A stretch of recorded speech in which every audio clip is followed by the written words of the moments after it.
Hello guys. आज मैं आपको लेकर आया हूँ एक ट्रांसफार्मर की स्पेसिफिक और मोस्ट कॉमन जो डिवाइस है वो ये है। आई होप आप इसे पहचान रहे होंगे। जी हाँ, इसे कहते हैं ब्रीदर। हाँ, सिलिका जेल। सिलिका जेल ये केमिकल का नाम है। एक्चुअली ये कंप्लीट जो सेट है ना, इसको ब्रीदर बोलते हैं। ये देखो, दो ब्रीदर लगे हुए हैं यहाँ पे ट्रांसफार्मर पे।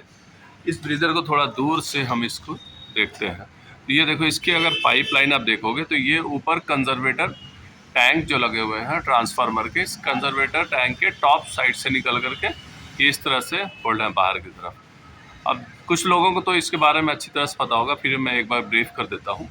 ये कंजर्वेटर टैंक में, इसमें देखो, इसमें रिजर्व ऑयल रहता है। एक तो आप ये ट्रांसफार्मर की वाइंडिंग है जो पूरी तरह से फुल है, ये ट्रांसफार्मर जो है ऑयल से, तेल से।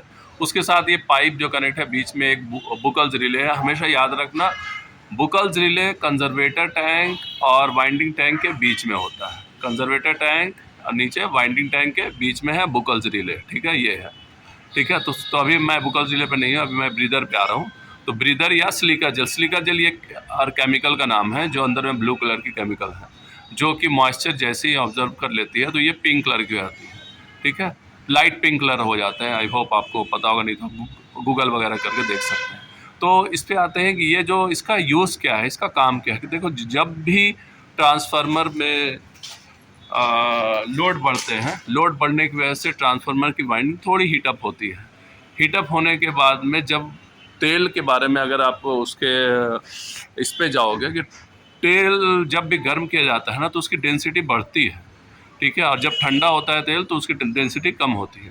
तो सपोज करो कि ट्रांसफार्मर ऑयल पूरी तरह से फिल है, लेकिन जैसे ही लोड बढ़ा, लोड बढ़ने की वजह से डेंसिटी बढ़ा तो वो तेल जो है वो एक्सपैंड होगा। तो ये तो पूरी तरह से टॉप प्लेट सील है, तो वो रिटर्न इस पाइप से ऊपर की तरफ जाएगा। तो सपोज करो कि पहले जो ऑयल लेवल था वो मीडियम पे था। जैसे ही इस पे लोड बढ़ा तो इसका लोड बढ़ने से जो ऑयल का जो डेंसिटी बढ़ा तो इसका लेवल अप होगा। अप हो गया तो जो खाली एयर था कंजर्वेटर में, वो खाली एयर एटमॉस्फेयर में जाएगी।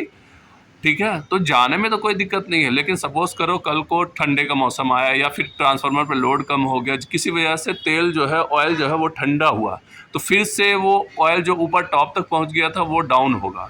तो जैसे ट्रांसफार्मर ऑयल डाउन हुआ किसी भी रीज़न से, चाहे वो whether it's for climate change और लोड अगर डिक्रीज हुआ उस वजह से, तो जो ऑयल लेवल जैसे ही डाउन होगा तो जो खाली स्पेस आएंगे, जैसा कि ऑयल लेवल डाउन हुआ तो खाली जगह में जो एयर आएंगे वो एयर फिर से एटमॉस्फेयर से उस जगह को फुल कर लेंगे कंजर्वेटर को। तो अब एक बात बताओ, इस पे अभी का जैसा मौसम है, यहाँ पे बारिश का कुछ मौसम है, जिससे आप वेदर देख रहे हैं काफ़ी क्लाउडी है। तो अगर इस कंडीशन में बाहर इन्वायरमेंट का, एटमॉस्फेयर का एयर जो है वो ऑयल के टैंक में गया तो वो ऑयल में मॉइस्चर कंटेंट्स जो है वो बढ़ जाएंगे। अब जैसे कि आपको पता है, ट्रांसफार्मर ऑयल एक इंसुलेशन की तरह यूज़ किया जाता है, कूलिंग पर्पस के लिए। ठीक है, ये कूलिंग पर्पस के लिए भी है और इंसुलेशन के लिए भी रहता है। तो जैसे ही उसमें मॉइस्चर आएगा तो वो हमारे ट्रांसफार्मर की हेल्थ के लिए अच्छा नहीं है। तो वो जो एटमॉस्फेयर से जो एयर ये इनहेल करेगा, वो एयर को हमको फ्रेश देना है, मॉइस्चर फ्री देना है, डस्ट फ्री देना है। उसके लिए ये जो आप लाइन देख रहे हो ना, जो ट्रांसफार्मर जो भी मॉइस्चर, ये जो भी एटमॉस्फेयर से एयर लेता है, ट्रांसफार्मर जो भी एयर वापस इनहेल करता है, कि अगर सपोज करो ट्रांसफार्मर का ऑयल लेवल डाउन हुआ है तो उसके जो ऑयल लेवल डाउन होने के बाद जो खाली स्पेस बचा वो उस जगह पे एयर जाएगा। तो वो एयर का जो इनहेल जो होगा ना वो यहाँ से होगा, यहाँ से वो एयर सक करेगा ट्रांसफार्मर। अगर ये ओपन नॉर्मल रहेगा तो नॉर्मल एयर जो डस्ट वाला एयर है, वो मॉइस्चर वाला एयर है, ठीक है, तो वो सारा चला जाएगा ऑयल में और ऑयल जो है हमारा पॉल्यूट हो जाएगा।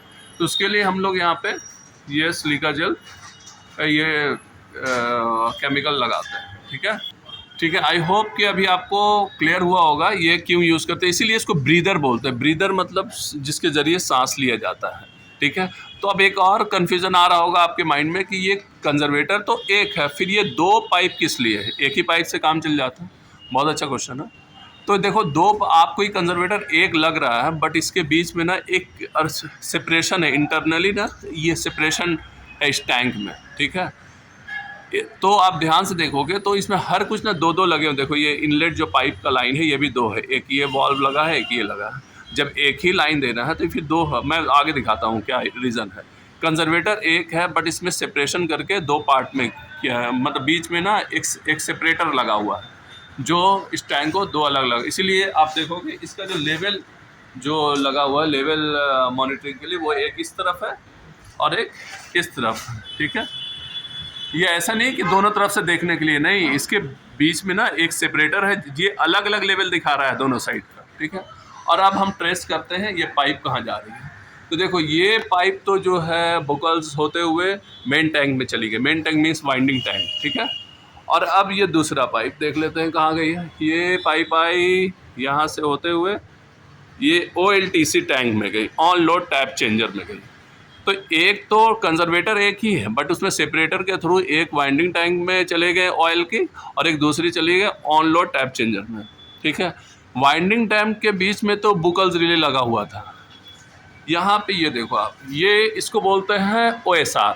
ये भी मैं जनरल भाषा में बोलूँ तो ये भी एक तरह से बुकल्स रिले है। बुकल्स रिले का छोटा भाई है। छोटा भाई इसलिए बोलता हूँ तो देखो यहाँ पे बुकल्स रिले है। बुकल्स रिले में एक अलार्म का फंक्शन है, दूसरा ट्रिप का है, ठीक है। कि अगर लो लेवल होगा तो वो अलार्म भी देगा और ट्रिप भी करेगा, ठीक है। बट ये जो आप देख रहे हो ये OSR है, ऑयल सर्ज रिले, ठीक है। ये बुकल्स हो गया, ये OSR हो गया।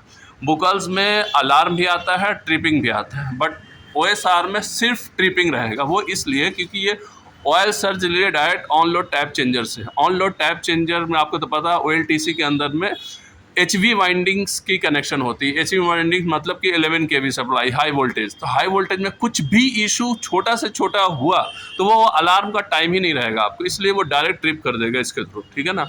और चूँकि इसमें कोई वाइंडिंग नहीं है इसलिए ऑयल गर्म हो के लो लेवल का कोई मतलब संभावना ही नहीं है। तो इसमें जो ऑयल है वो प्योरली इंसुलेशन के लिए, ऐसा नहीं कि इसको कूलिंग कर रहा है। इसमें हीटिंग की कोई वाइंडिंग वगैरह नहीं होता है, सिर्फ इसमें इंसुलेशन पर्पस से टैप्स के बीच में इंसुलेशन प्रॉपर रहे इसके लिए इसमें ट्रांसफॉर्मर ऑयल भरे जाते हैं, ठीक है ना। तो अभी आप ये समझ गए होंगे ब्रीदर के यूज़ और उसके फ़ायदा। अब आप कमेंट करके बताओ कि इसका कलर जो है एक और सिलिका जेल का एक और कलर में आता है। आप प्लीज़ बताओ कि वो कौन सा कलर होता है, जो एक्चुअल कलर जो नॉर्मल कलर ये होता है और चेंज होने के बाद कौन सा कलर होता है, ठीक है। Okay, thank you.